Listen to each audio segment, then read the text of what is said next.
Un saludo especial para los estudiantes del grado séptimo. Vamos a abordar la primera temática de nuestro tercer periodo, que es la oración compuesta. Para empezar a abordar este tema, primero tenemos que partir de lo que conocemos, que son algunos temas que ya hemos trabajado en cursos anteriores. Comenzamos por hablar de las preposiciones, que son palabras invariables que sirven de nexo entre las diferentes partes de una oración e introducen complementos. Las preposiciones más comunes que encontramos en español son a, ante, bajo, cabe, con, contra, de, desde, durante, entre, en, entre, hacia, hasta, mediante, para, por, según, sí, so, sobre, tras, versus y vía. Y dentro de los ejemplos que encontramos, algunas de ellas encontramos: Pedro ha ido a la panadería.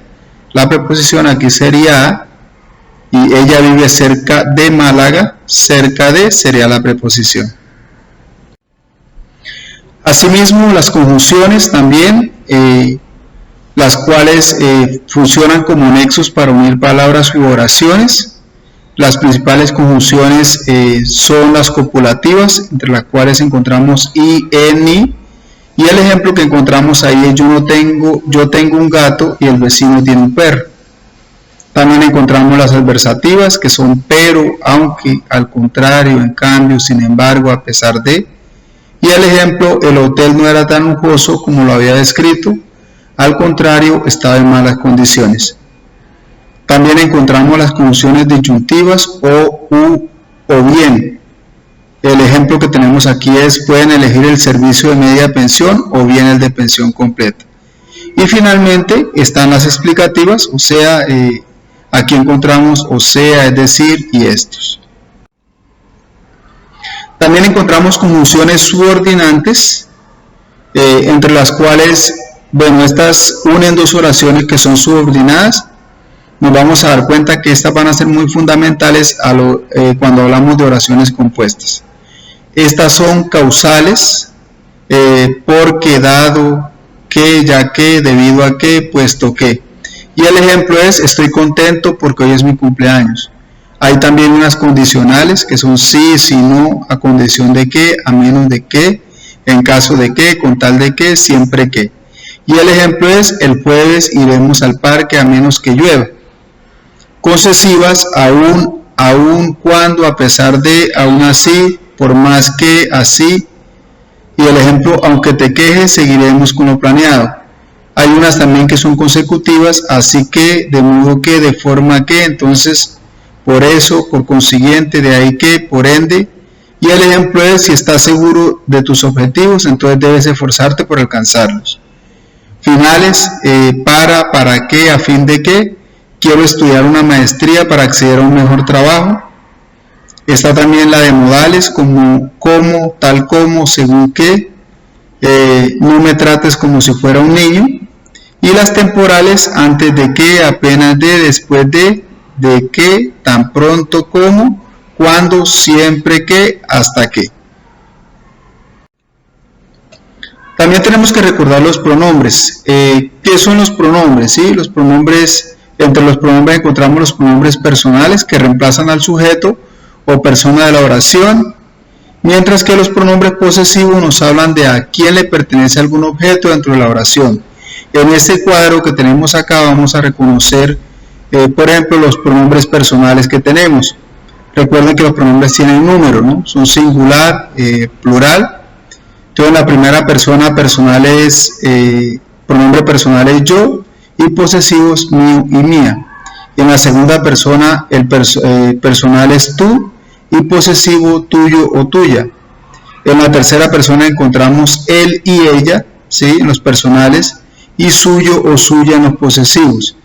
Y en el número plural encontramos nosotros en la primera persona personal, en el primer pronombre personal, y en los posesivos nuestro y nuestra. En la segunda persona vosotros, posesivos vuestro, vuestra, y ustedes, que es en pronombres personales, y en posesivos suya o suya. En la tercera persona encontramos ellos, que en los posesivos son suyos, y ellas, que son suyas. También encontramos los pronombres demostrativos. Esto nos indican la proximidad o lejanía respecto al sujeto de la oración, ¿sí? Y dentro de esto encontramos masculino singular cerca este, de distancia media ese, y de lejos aquel. Encontramos femenino singular esta, cerca, distancia media esa, y lejos aquella. En masculino plural encontramos, cuando vamos a señalar algo cerca, esto, a distancia media esos, y lejos aquellos. En femenino plural estas, en distancia media esas, y en lejos aquellas. Y también encontramos el neutro, que es esto, eso y aquello.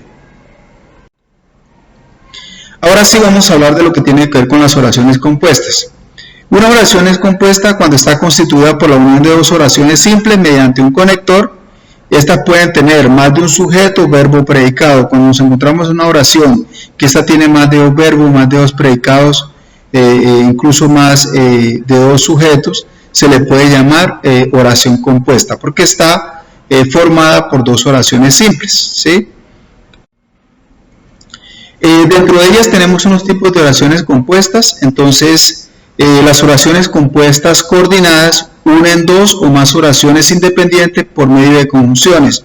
¿Se acuerdan cuando hablamos de las conjunciones? Todo ese tipo que hay. Aquí también vamos a encontrar que la oración compuesta está relacionada también con esa conjunción que la une. Entonces nos encontramos que une las oraciones mediante nexos o conjunciones coordinadas, y encontramos entre ellas las oraciones copulativas, que expresan sumatorio o incorporación de algo, utilizan y, y, ni.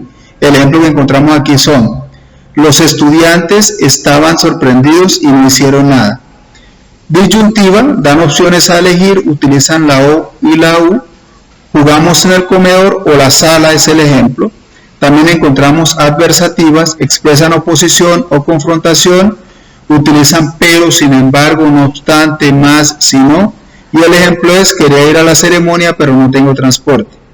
Distributivas, distribuir una acción, utilizan unos, otros, aquí, allí, ya, allá, estos, aquellos. Unos trabajan, otros juegan. Ese es el ejemplo. También encontramos las oraciones compuestas yuxtapuestas, ¿sí? Oraciones compuestas yuxtapuestas. Separan las oraciones con signos de puntuación. Aquí no vamos a encontrar ningún conector o conjunción, sino que van a estar separadas por comas. También encontramos las oraciones compuestas subordinadas. ¿Cuáles son estas? Compuestas de una oración principal subordinante y una oración dependiente subordinada. Esas también hay algunos tipos, y estas dependen de la función que desempeñe la oración dependiente. Entonces tenemos la subordinada, ¿sí?, que se subdivide pues en sustantiva, realiza la función como sujeto. El sujeto regularmente comienza con la conjunción que. Entonces, que llegues bien es mi mejor deseo. Que llegues bien, ¿quién? Tú, ¿sí? En este caso está cumpliendo como esa función de sujeto, es mi mejor deseo. Subordinada, adjetiva o relativa, comienzan con pronombres relativos: que, quién, cuál. Adverbios relativos como cómo, cuándo y en dónde. Determinantes como cuyo, y los ejemplos que encontramos acá son: el vestido que tiene flores es de mi prima, la niña cuya madre fue galardonada ayer es amiga de mi hija. Y subordinada adverbial, ofrece información adicional o incidental de la circunstancia de la oración subordinante. No puedo acompañarlos porque estoy castigado, ¿sí? O sea, siempre se da una explicación en ese tipo de oraciones. Dentro de las oraciones también encontramos lo que tiene que ver con el complemento directo e indirecto. Complemento directo, recuerde que ya habíamos hablado de esto en años anteriores. Entonces, el complemento directo es aquel sobre el que recae directamente la acción del verbo, precedida o no de la preposición a. Se puede sustituir por los pronombres lo, la, los, las. El complemento directo, al pasar la oración a pasiva, se convierte en sujeto de la oración. El complemento indirecto es el que le recae de forma secundaria o indirecta. Siempre irá precedido de la preposición a o para. se puede sustituir por los pronombres le y les. El complemento indirecto no modifica su función sintáctica. Entonces, vamos a ver en este ejemplo que tenemos acá. Cindy compró una gorra para mí. Aquí en este caso el complemento directo es una gorra, porque responde a la pregunta ¿qué compró Cindy? Una gorra, ¿sí? Entonces, el pronombre directo yo lo puedo reemplazar, como decimos arriba, por lo, o la, o los, o las. Las compró. ¿Qué compró Cindy? Las compró, las gorras, ¿sí? Para mí es para quién, y aquí hace parte también del complemento indirecto. Entonces, ¿para quién compró Cindy esas gorras? Pues para mí o para ti, eso varía, ¿sí? Dependiendo, pero siempre el complemento indirecto va acompañado del para y el a. Luego encontramos también lo que tiene que ver con la voz activa y pasiva, ¿sí?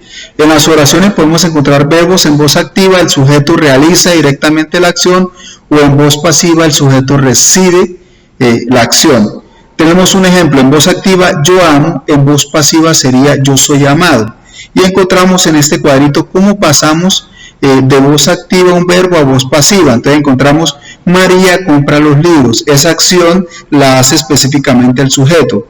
Ahora, en la voz pasiva el sujeto recibe la acción. Entonces los libros son comprados por María, ¿sí? De acuerdo a este cuadrito que tenemos acá y que se nos explica.